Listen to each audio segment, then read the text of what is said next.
चलते आम फुटा तरकारी बनैबा बा बघरा तरकारी कहते आपको।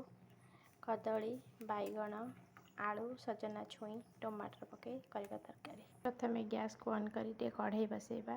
कढ़ई टी गरम है अल्प तेल दबा परिवा भाजवाई। प्रथम आलू देदेबा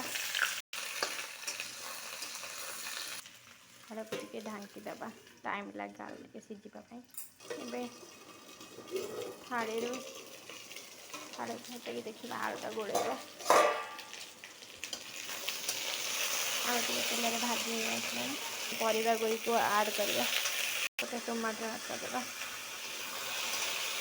स्वाद अनुसार लुण दबा हलदी गुंड गोटे चामच देदेबा आपको भल भाव भाजी दबा टे।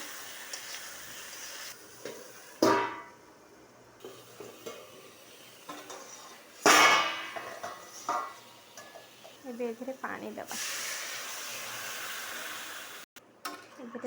गोटे ग्लास टे अधिक पानी देली ये सब परिवा को सीझा को छाड़ा।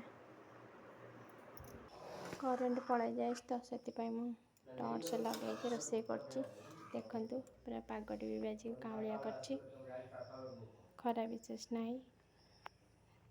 देखो परिवा गुड़िक केते सुंदर मजा सीझी जाइए। आपको ये देखो आलू केते भल मजा सीझी जाइए। एबे गोटे टमाटर को काढ़ी आपको भल भाव ये करदे मेल्ट करदे दबे दे। टमाटर गुड़िक भल भाव मेल्ट हो गला उजाड़ीदे। ये सब परिवा गुड़िक हो सारा आपको बघरा मारिबा। बघरा बा फुटा तरकारी पकेवाई मुझे किसी बड़ी नहीं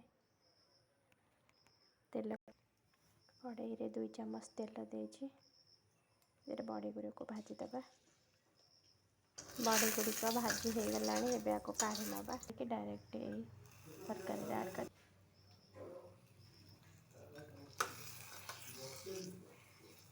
से जो तेल थिला बड़ी भाजती से तेल में लंका ऐड करवा। 5 फुटण दबा छेचिक रखा रसुण दबा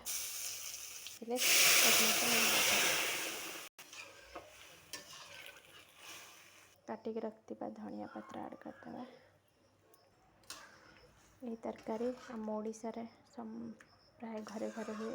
ओडिशावासी अति प्रिय बघरा तरकारी बा फुटा तरकारी को कहती। मु तो एमती भाव बनई आपण मैंने कौन केमती बनाती मु तो कहीपरि तथापि एमती प्रोसेस रे बनईकी देखंतु बहुत भल लगिवो।